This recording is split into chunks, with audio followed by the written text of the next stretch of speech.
이것이 성경의 하나의 해석하는데 기본 원리라는 것을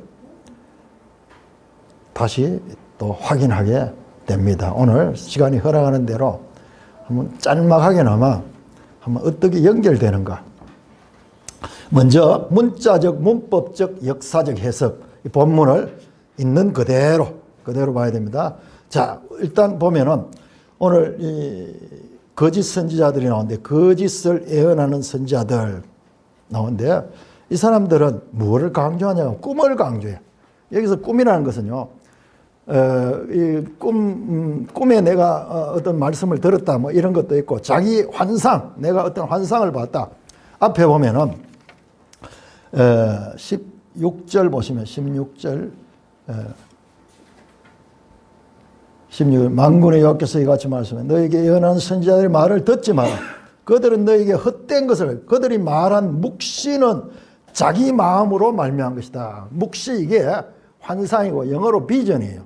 여러분 오늘날 여러분 교회 한번 보세요. 교회 최근에 지난 한 10수년 동안에 우리 한국교회 유행이 뭐냐면 비전 센터가 비전 설교가 안 돼도 뭐 비전을 가져라 비전 그런 이야기를 많이 하고요. 예배당에 뭐 새로 뭐 건물을 하나 따로 교육관 같은 거 지으면서 비전 센터 무슨 교회 비전 센터 이런 이야기들이 얼마나 많은지 몰라요. 유행처럼 교회 안에서는 비전을 가져야 된다. 비전 이야기인데 여러분 성경에서 나오는 비전은요. 지금 이거예요. 이 거짓 선지자들의 비전이. 하나님의 바른 말씀이 아니고 자기들의 마음에서 나오는 그 묵시. 그걸 가지고 하나님의 말씀이라고 대신하는 거예요. 너무 문자적으로도 적용이 되는 거예요. 그러니까 우리가 이런 비전이라는 말을 아주 주의해서 써야 되는데 근데 여기 거짓 선지자가 하는 일이거든요. 그런데 이것이 마치 말씀의 핵심이 되느냐 그것을 강조하는 거예요. 우리도 모르게 이 분위기라는 것이 그렇게 중요해요. 지도자들이 아주 멋있잖아요. 비전을 가져라 그러고 비전 뭐 이러면은 무슨 교육관 하는 이름보다도 비전 센터 하면 더 있어 보이고 뭐 이렇잖아요.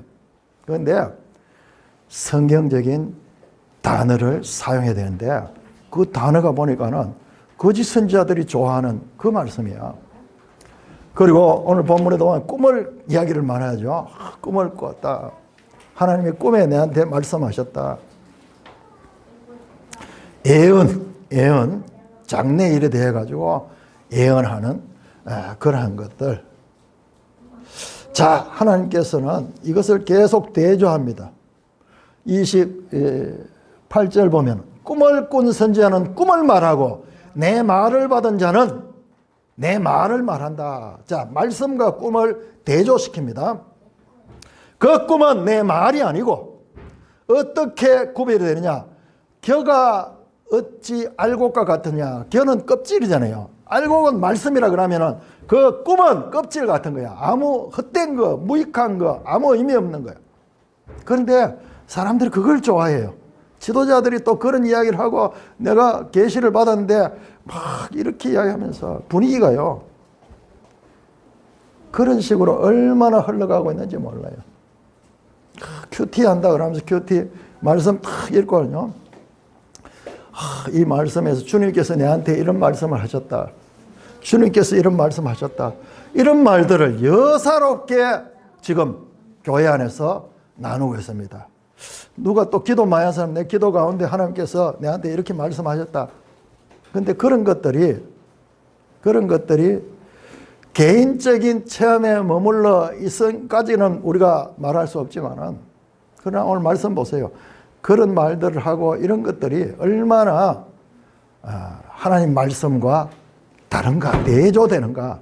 그런 것들이 뭐냐? 하나님 말씀을 대신하는 거예요. 거기 보시면 그렇게 나옵니다. 27절 보세요. 그들이 꿈꾼 것을 말하는 그 생각이죠. 그 조상들이 바알로 말미암아 내 이름을 이름은 같이 내 백성으로 내 이름을 잊게 하는 이런 것을 추구하는 여기에 대표적인 영성훈련하는 이런 게 들어가요. 이런 걸 추구해서 들어가면요. 궁극적으로 거기에 머무는 것이 아니라 하나님 말씀에서 멀어지는 거예요. 이것이 사탄이 미혹을 가지고 그렇게 교회 가운데 그렇게 역사를 하는 것입니다. 32절 보세요. 거짓 꿈을 예언하며 거짓과 헛된 자만으로, 이런 거 하는 사람들은 되게 또 교만해요. 하나님이 자기한테 직접 막 말씀하시고 이러니까는 자기는 뭐 영적 권위를 가지고, 여러분 유튜브에 보면 그런 목사들 얼마나 많은지 몰라요. 지금 어떤 젊은 한 목사 전도자인가 뭐 박혁 전도자가 나와가지고 엄청난 역사를 하더라고요. 그런데 실제로 능력이 나타납니다. 여러분 그것을 부인하면 안 돼요. 능력이 나타난 것과 하나님의 말씀과 차이를 오늘 봐야 돼요. 이적을 행하고 능력을 행하고 그리고 묶인 자를 풀어내고 뭐 이런 것들 정말 대단한 능력인데 하나님의 말씀으로 그것을 해석해내야 돼요. 그렇지 않으면 반대로 그 사람들은 순수하고 바른 하나님의 종이고 그것을 행하지 못하는 사람들은 무능력한 종이라고 그렇게 판단할 수도 있어요. 말씀을 가지고 바르게 판단을 해야 됩니다. 하나님 말씀하셨다. 나를 통해서 하나님 말씀하셨다. 여러분 얼마나 하나님께서 내한테 이런 말씀하셨다. 그런 분위기에 있다 보면은요, 자기도 습관이 돼가지고 계속 하나님 내한테 이런 말씀했다. 하나님 나한테 이런 말씀. 그게요, 성도들 간에 너무나 자연스럽게 함부로 다뤄지는 말씀인데, 이 성경이 이야기하잖아요. 그것이 거짓 선지자들의 미혹에 빠진 것이다. 그렇게 하면 얼마나 좋아요. 막 체험도 있고 하나님 내한테 직접 역사하고 막 이러고, 야, 그러니까는. 그런데 성경을 자세히 보세요.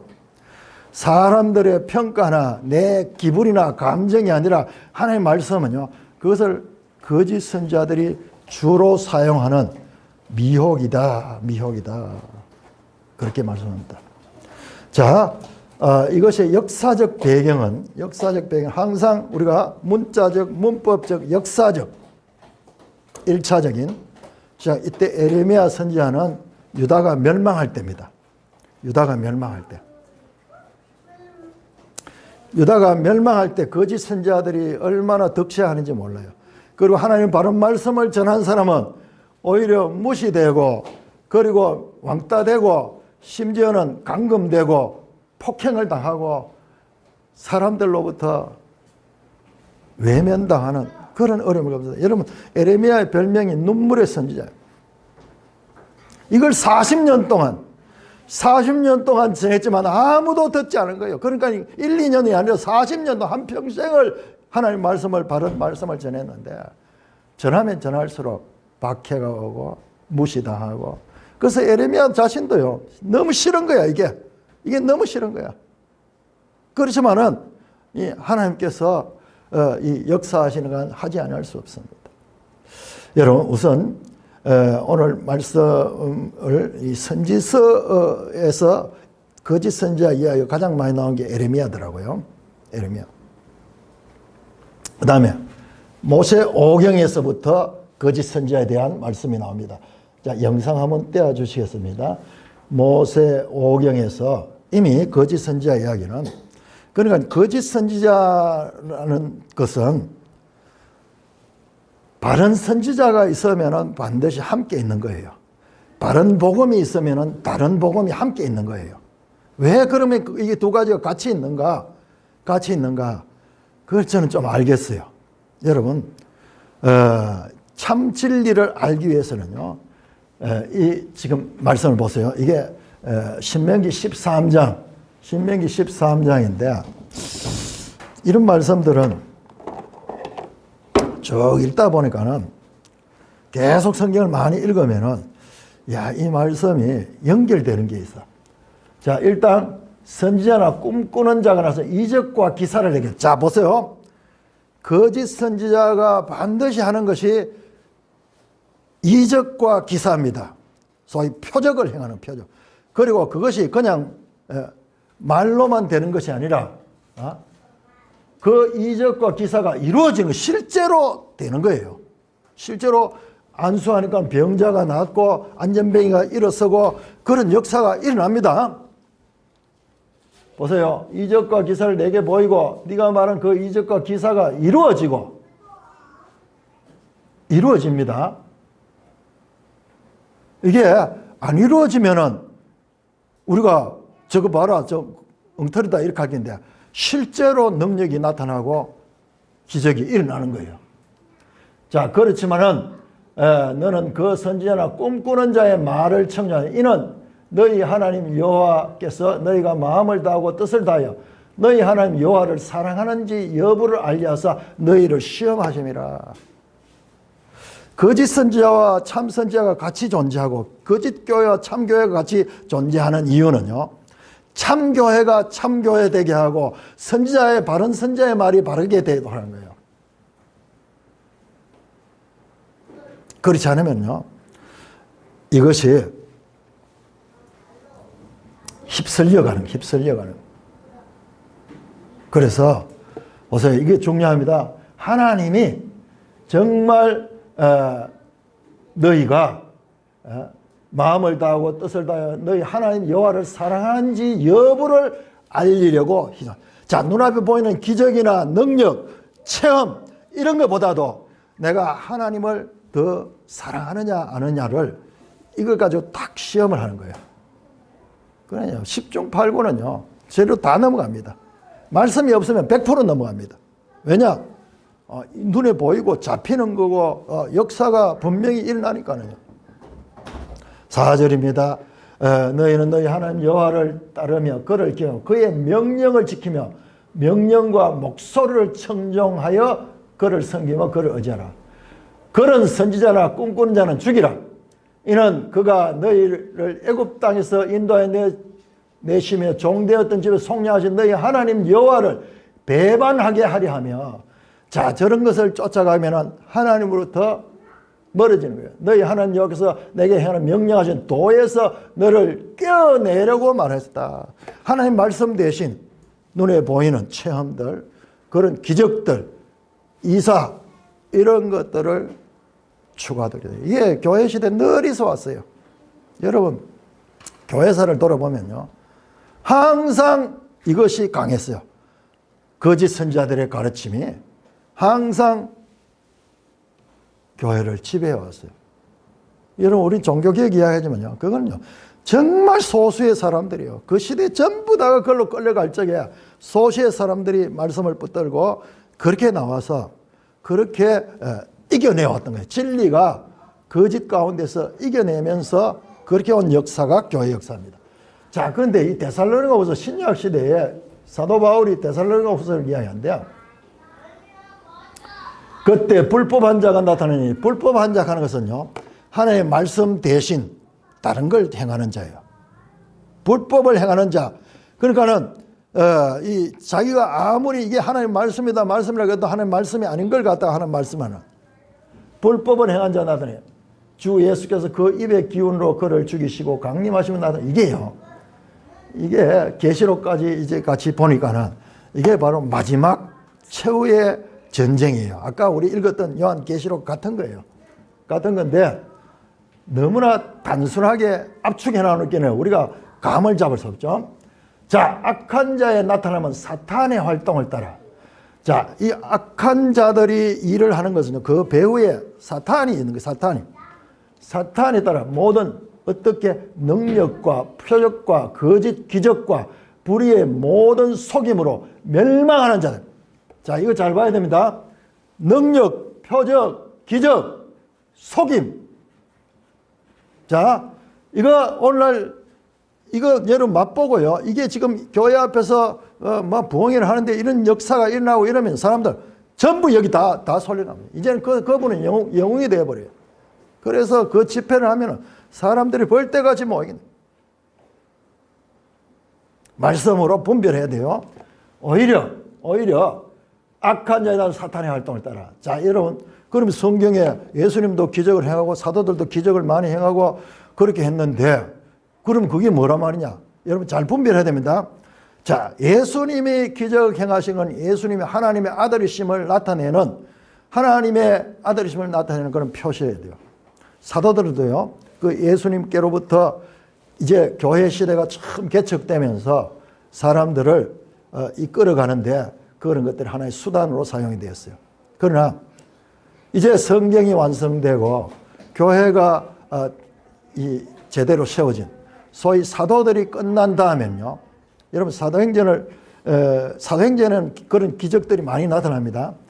그렇지만은 그 이후에 말씀들을 보면요. 오히려 반대로 이 데살로니가후서 같은 경우에도 이게 사탄의 활동으로 이것이 묘사되는 경우가 많이 있습니다. 자, 왜 이걸 쫓아가느냐?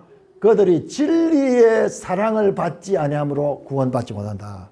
핵심이 여기 있어요. 진리의 사랑을 받는다 하는 것은 하나님의 말씀을 사랑하는 건데, 내 입장에서부터는 사랑하는 건데, 그러나 아까 우리가 성찬할 때 본문표는 하나님께서 우리에게 진리의 영을 주셔야지 우리가 진리를 사랑해야. 이 관계를 잘 봐야 됩니다. 자, 여기 한번 보세요. 너희 하나님 여호와를 사랑하는 여부를 알려고 하사 너희를 시험한다.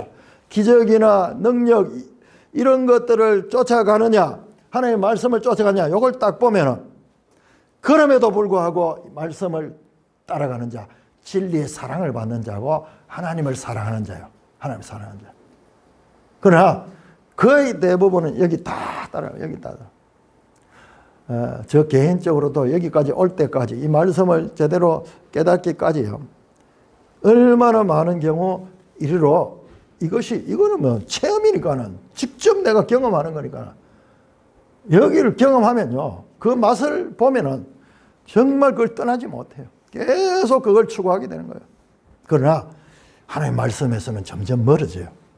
하나님의 말씀을 이렇게 깊이 묵상하고 오늘 우리가 지난번에 모형론적인 그런 거 보고 구원 계시의 발전성과 성경이 가지고 있는 일관성 계속 말씀에서 말씀으로 하나님 뜻이 구체화되는 그런 식으로 나가느냐, 이게 아니라요. 계속 이런 체험들, 영성훈련들, 막 하나님 직통 계시, 막 그 꿈을 통해서 예언을 통해서 이런 체험적인 이런 것을 추구하는 사람들은요, 계속 이루어가는 거예요. 그런데 성경은 그것이 진리의 사랑을 받지 못한 자들이 결국 그것은 멸망하는 자들에게 그게 역사를 강하게 하는 거예요. 자, 그래서 이러므로 하나님이 미혹의 역사를 그들에게 보다 거짓 것을 믿게 하면, 이걸 믿게 하는 건 뭐냐? 진리를 믿지 않고 불의를 좋아하는 모르는 자들하고 심판을 받게 하는 거야. 이게 시금석이에요. 정말 하나님의 백성이며 그가 하나님의 말씀을 따르느냐 아니냐, 이걸 딱 보여주는, 이걸 딱 능력과 기적과 이런 것들을 통해 가지고 영성훈련 하는 게 뭐냐 그러면요, 영성훈련 하는 게 이게 하나님의 신적인 그런 체험을 하는 거예요. 체험을 하는. 그런데 그 단어를 지금은 보편화되어 가지고 제 마음대로 쓰는 거예요. 아무데나 영성훈련이라는 말을 붙이는 거예요. 우리 개혁주의 신학대학원에서 이 수도 영성훈련 이런 용어를 쓰는 거예요. 이 의미를 모르고 그걸 쓰고 있는 거예요. 여러분, 훈련을 통해서 하나님의 말씀을 깨닫게 되는 것이 아니라 하나님을 말씀을 우리가 성령의 계시를 통해서 말씀을 깨닫게 되는데, 이것을 계속 어떤 내면적인 자기 마음에서 깨달아지는 어떤 이런 것들을 성경을 읽고도 내 마음에서 감동이 오는 것, 이런 걸 계속 추구하는데요. 여러분, 그것은 초자예요. 초자. 우리가 어릴 때는 그럴 수밖에 없어요. 그렇지만요, 점점 갈수록 성경이 하나님의 뜻 가운데서 구속사적인 의미, 그러면서 계속 말씀에서 말씀으로 가는 자들이 있고, 이와 같은 표적과 능력과 기적과 직통 계시, 영성 체험, 이런 것들을 맛보는 자들은 계속 끌려가는 거예요. 끌려가는 거예요. 자, 역사서를 우리 한번 보겠습니다. 역사서. 자, 이와 같이 모세 오경에도 거짓 선지자에 대한 그와 같은 가르침이 있고, 열왕기상 22장을 한번 찾아보세요. 열왕기상 22장. 여러분, 열왕기상하는요, 이스라엘 역사 이야기거든요. 이 솔로몬부터 시작해가지고 그 다음에 마지막 시드기야 왕까지 이스라엘 역사입니다. 여기에는 분열되고 난 다음에 남유다와 북이스라엘의 역사가 기록이 되어 있어요. 그래서 전체 왕들의 그 업적이 다 나옵니다. 그런데 여러분들 혹시 이 열왕기 가운데서 가장 많은 분량을 차지하는 왕의 시대가 솔로몬 시대 말고, 솔로몬은 시작이라고 그러고, 그 말고 가장 많은 분량을 차지하는 왕의 시대가 언제인지 여러분 혹시 알겠어요? 가장 많은 분량을 차지하는 왕. 열왕기 상하에서. 예? 오, 할렐루야. 그냥 읽어도 이렇게 딱 찍어내기는 합니다. 아합 왕에 대한 것은요, 북이스라엘 왕인데 아합에 대한 것은 16장 28절에서 22장까지 무려 6장에 걸쳐가 기록이 됐어요. 어떤 왕들은요, 한 장이 안 됩니다. 반 장도 안 되고, 어떤 거는 그냥 한 줄 나오는데, 이 아합에 대해서는 6장에 걸쳐서 길고 자세하게 표현했습니다. 그럼 한 번 더 질문하겠습니다. 왜 아합 시대가 그렇게 길게 기록이 됐을까요? 이제 어려운 거 맞췄기 때문에 이제 더 어려운 거 나옵니다. 아합 왕이 훌륭해가지고 그렇습니까? 아합 왕이 하나님을 잘 믿어서 그렇습니까? 왜 그럴까요?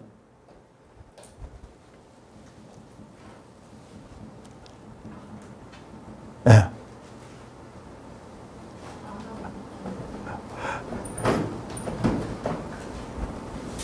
여러분, 예? 예? 예. 불순종했기 때문에. 맞습니다. 불순종하고 그랬기 때문에도 있고, 그렇다고 해서 그렇게 길게 묘사하지 않아요. 더 중요한 것은, 그러니까 이때 엘리야 선지자와 미가야 선지자거든요. 그러니까 엘리야 이야기가 길게 나오는, 사실은 아합은 엘리야의 배경이 되는 거예요. 엘리야 시대에. 그때 여러분 우리 지도 205쪽을 한번 열어보세요.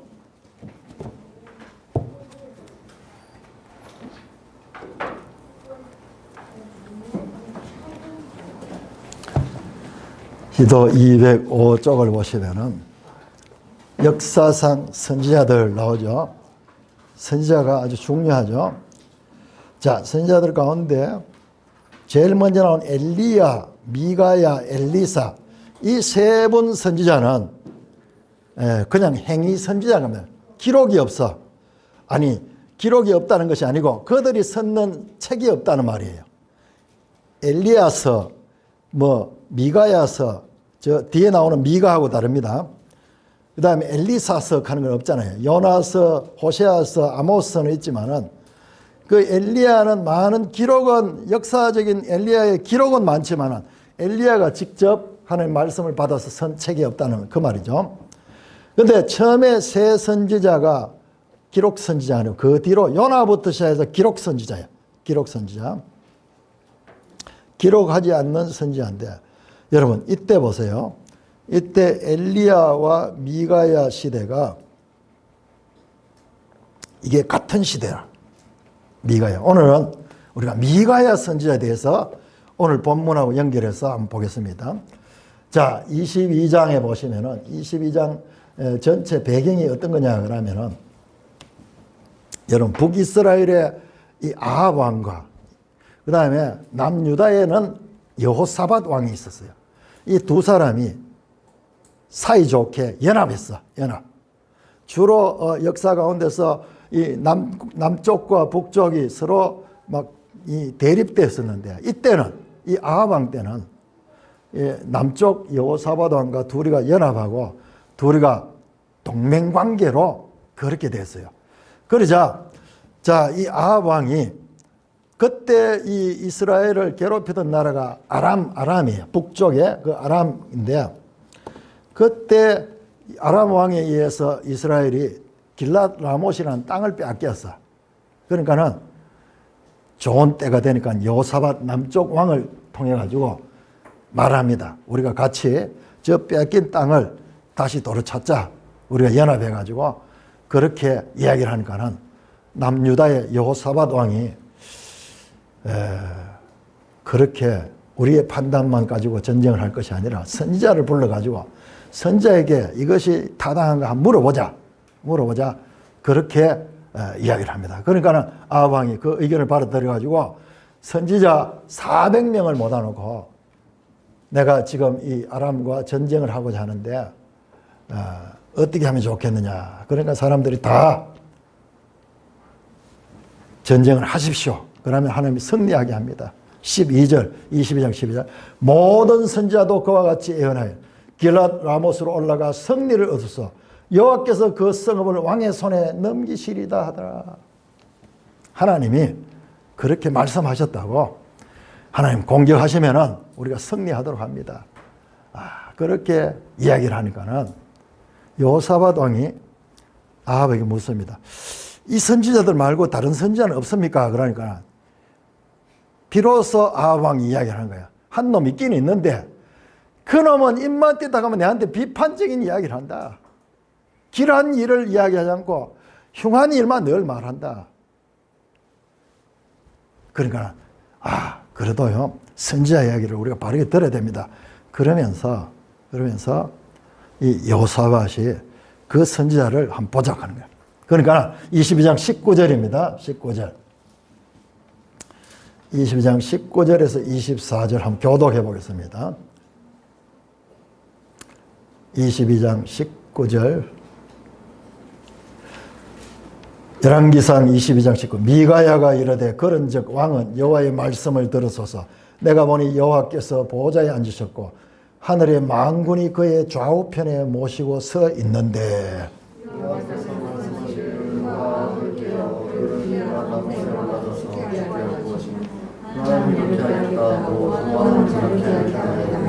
한 영이 나와 여호와 앞에 서서 말하되 내가 그를 꾀겠나이다.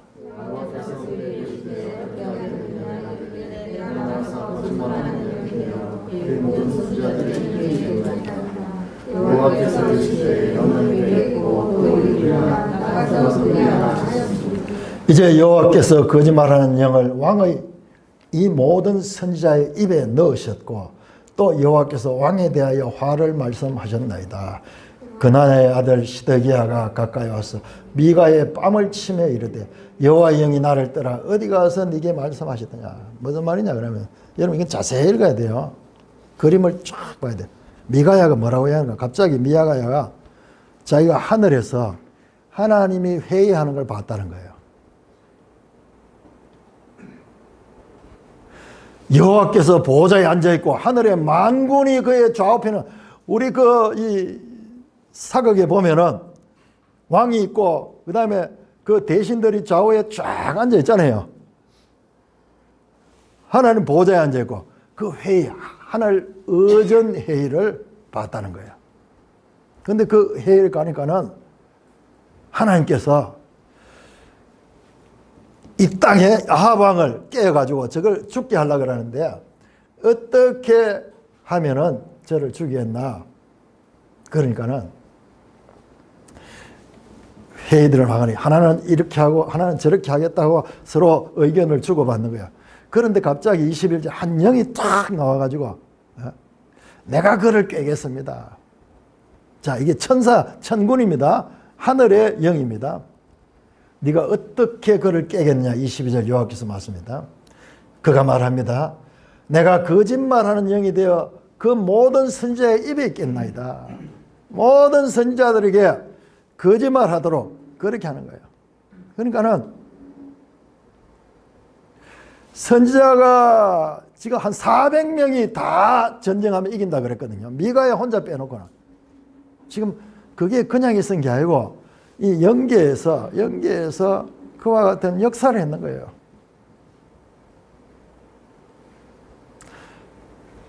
그러니까는 하나님께서 여호와께서 이르되 너는 꾀겠고 또 이루라.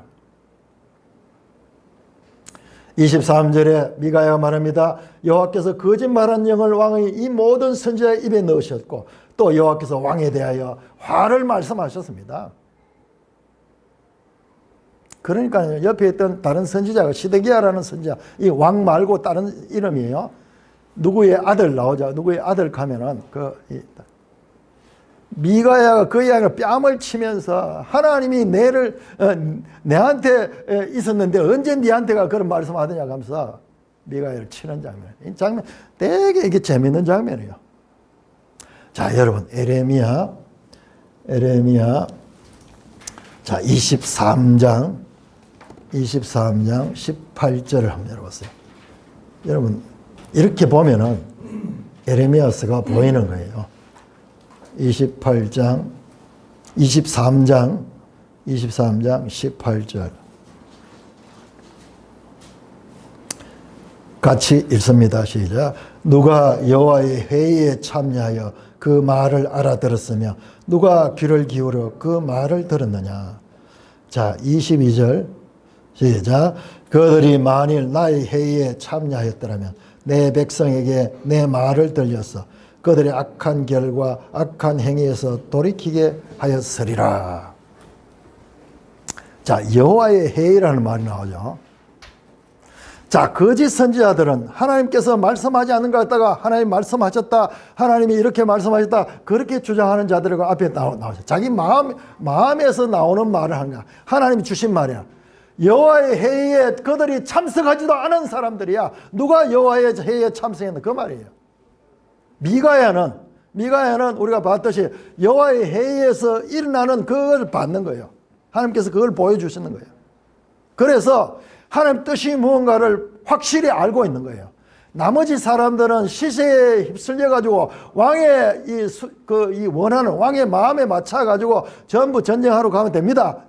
가면 이깁니다. 하나님이 우리와 함께 하십니다. 그렇게 이야기했는데 미가야는 그걸 그렇게 하면 끝입니다. 열왕기 자세히 읽어보면요. 미가야가 이 아합 왕이 전쟁에 나갑니다. 미가야의 말을 무시하고 나가면서 내가 이 전쟁에 갔다 와서 너를 어떻게 처리해가 두고 봐라 그러면서 전쟁에 나갈 때 미가야가 뭐 한 게 왕이여 제발 그리 됐으면 좋겠습니다. 왕은 전쟁에서 돌아오지 못합니다. 정말 그 전쟁에 나와서 이 아합 왕은 죽습니다. 자, 이게 역사서에 나오는 이야기고 지금 우리 에레미야 선지자가 여호와의 회의라는 것이 바로 이것과 같은 사건 아니에요. 그렇지만은 지금 선지자는 하나님의 뜻을 바르게 전하는 자. 이게 참 선지자인데 거짓 선지자는 그게 아닌 거예요. 이거 없이도 자기 마음대로 하는 거예요. 분위기 봐가면서 정권이 원하면 왕이 원하면 거기에 맞춰서 이야기하는 거예요. 자, 이 사건은 그 옛날 이스라엘 역사에 일어난 사건입니다. 그런데 이 거짓 선지자 이야기는요. 자, 모형론적으로 보겠습니다. 자, 모형론적으로 보는 가운데서 소극적으로 보는 거 있죠. 극소주의. 소극적으로 보는 것은 예수님도 오셔서 거짓 선지자 이야기를 합니다. 사도 바울도 거짓 선지자 이야기합니다. 거짓 교회 이야기를 많이 하죠. 그런데 극대적으로 해석을 하면요. 이것이 어디로 연결되냐 하면 요한계시록 16장으로 연결돼요. 자, 우리 한번 찾아봅시다. 요한계시록 16장. 구약의 이 배경을 잘 알고 있으면은 이 계시록 16장에서 거짓 선지자라는 것이 계시록에 등장을 해요. 그런데 우리가 여기서 봤을 때는 특정 개개인들을 다루고 있는데 요한계시록 16장에는 이 개개인이 아니고 이것은요 한 집단으로 표현은 거짓 선지자라고 되어 있는데 그러나 그 내용은요 개인이 아니에요. 이것은 전 교회를 가리킵니다. 자, 16장 13절.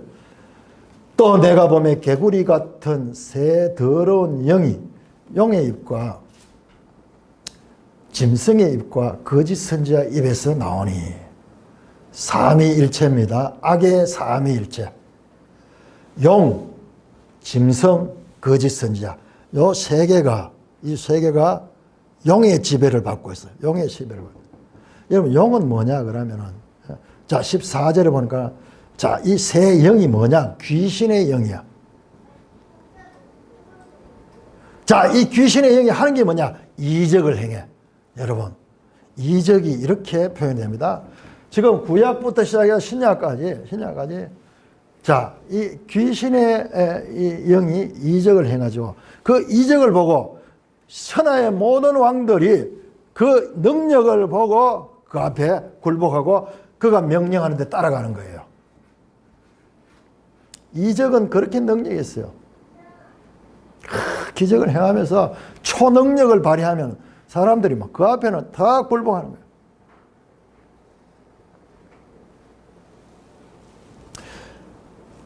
자, 짐승이 뭐냐 그러면 짐승. 영은 알겠죠. 영은 사탄이죠. 엣뱀 곧 사탄이라고 하고 마귀라고 하는 그 천하를 깨는 자. 우리 아까 읽었던 교동문 할 때 읽었던 영을 잡으니 곧 엣뱀이요 마귀요 사탄이다. 자, 영은 사탄입니다. 영의 입. 그 다음에 짐승의 입. 짐승은 뭐예요? 자, 짐승은 뭡니까? 구약 성경과 연결해야 돼요. 짐승은 우리가 다니엘서 할 때 나왔던 그 짐승이에요. 다니엘 7장에 보면은 바다에서 짐승이 나오잖아요. 처음에는 뭐 사자 같은 게 나오고 곰 같은 게 나오고 그 다음에 표범 같은 게 나오고 뭐 이와 같은 바다에서 나오던 그 짐승은요. 세상의 권력, 정치, 세상의 나라의 어떤 정치 권력 집단을 나타냅니다. 그런데 거짓 선지자는 뭐냐 그러면은 자, 우리가 요한계시록 13장을 합니다. 13장.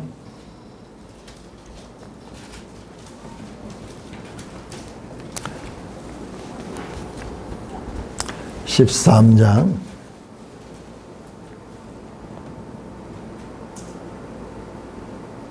14절. 짐승 앞에서 받은 바 이적을 행함으로 땅에 거하는 자들을 미혹하여 땅에 거하는 자들에게 칼에 상하였다 살아난 짐승을 위하여 우선하. 이걸 다 설명하기 어렵고요. 잠깐 여기에 마지막 또 이적을 해요. 그러니까 사람들이 미혹되는 거예요. 다 그래서 이 두 번째 짐승인데 이 짐승이 첫 번째 짐승을 위하여 우상을 만들라.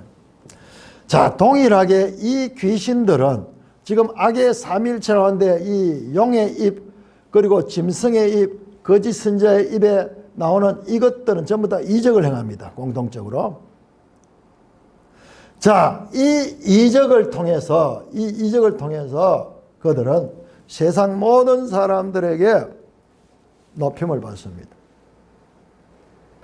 여러분 13장 11절 한번 13장 11절에 여기 둘째 짐승이 나오는데 어린 양같이 등장해서 용처럼 말한다고 나와있죠.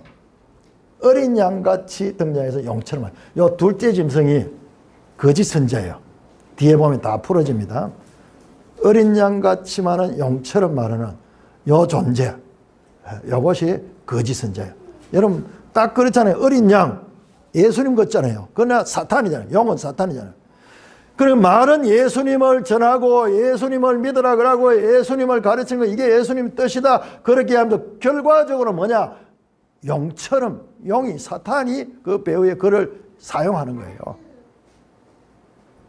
여러분 내용을 자세히 보면요. 용이 짐승에게 권력을 주고요. 그 짐승이 거짓 선지자에게 권력을 줍니다. 자, 19장 다시 한번 19장 우리 다시 한번 보겠습니다. 19장. 그러니까는 이거를 다 이제 해석을 하려고 그러면은 참 쉽지 않겠죠. 자, 19장 19절에서 21절. 19절 21절.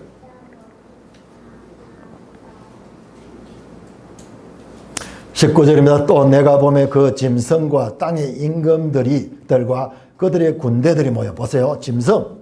그 짐승 앞에 나왔던 그 16장에 나온 그 짐승이야. 그 짐승과 땅의 임금들, 세상의 권력자들이잖아요.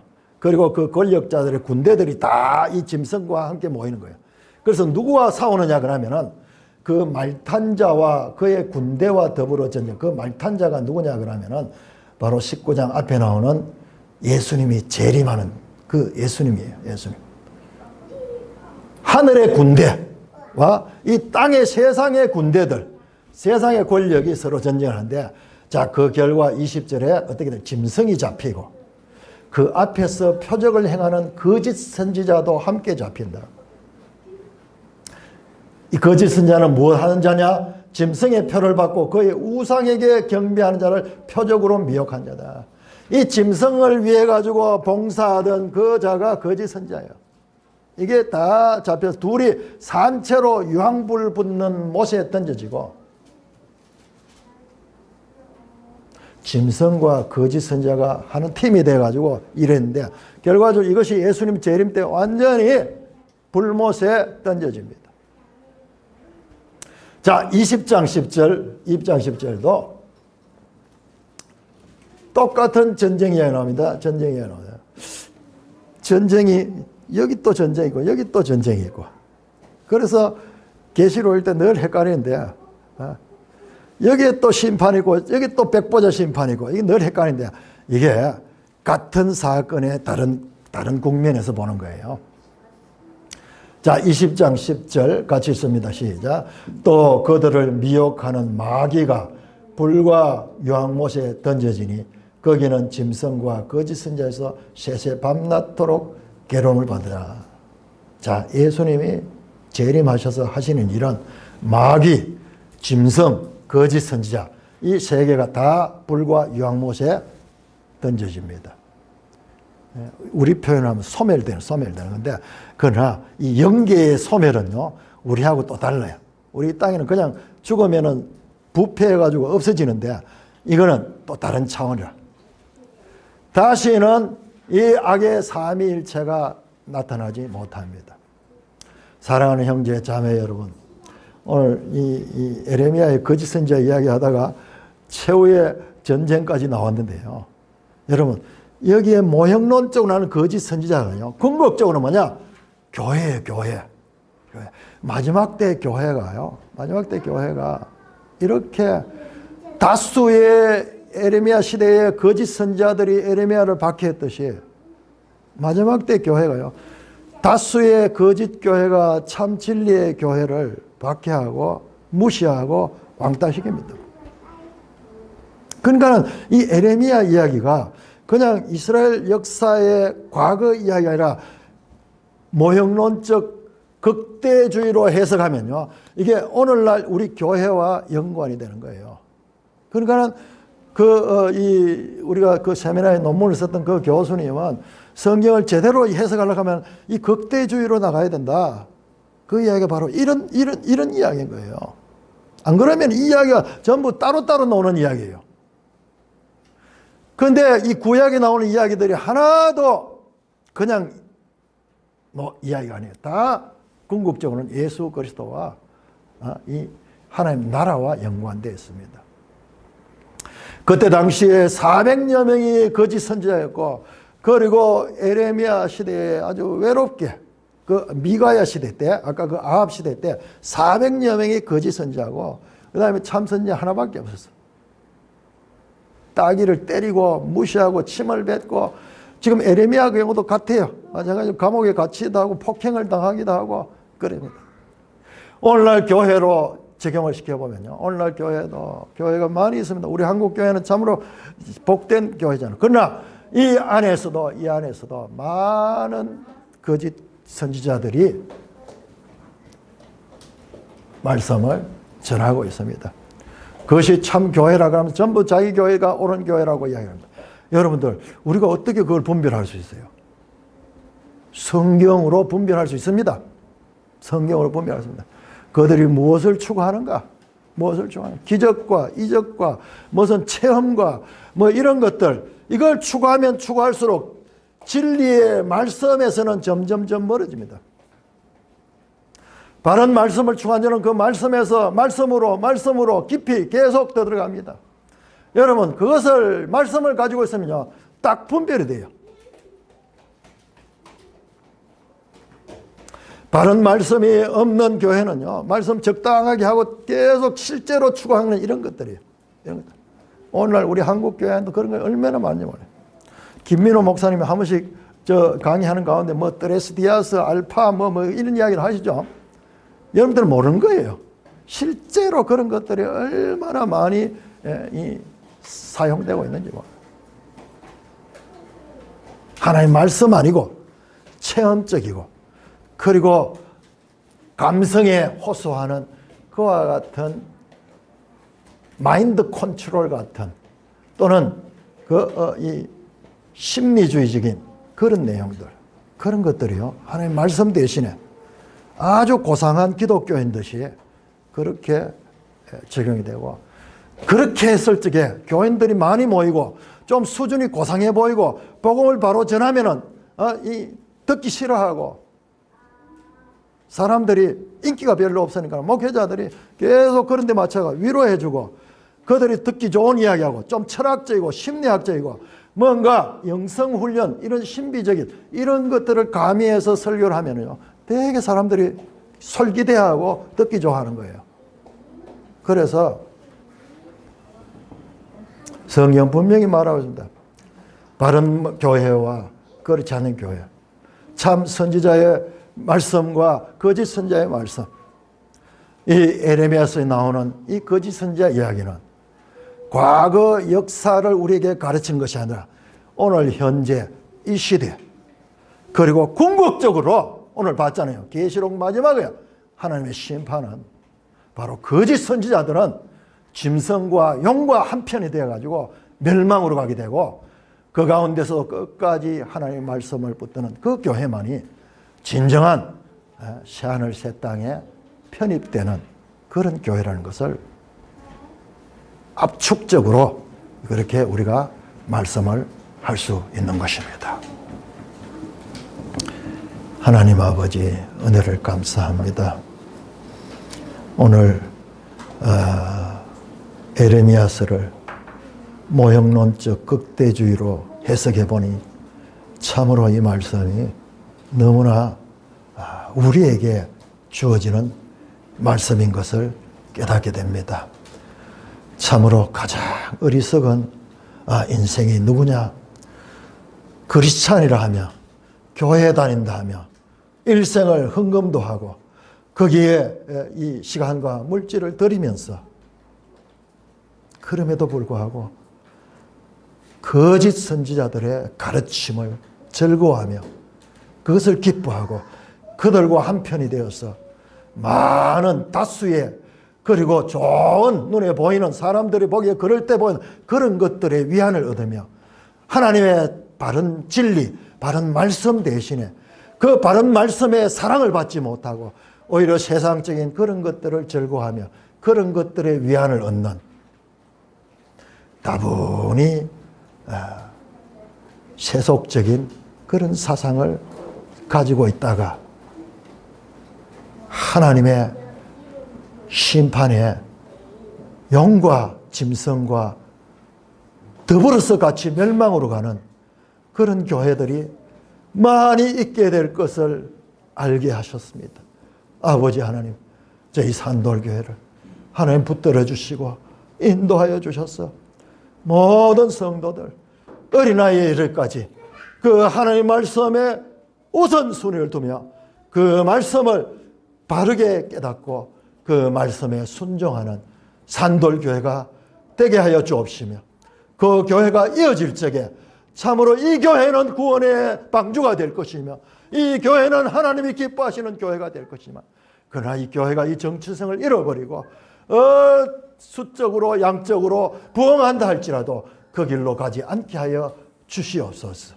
예수님 이름으로 감사하며 기도드리옵나이다. 아멘.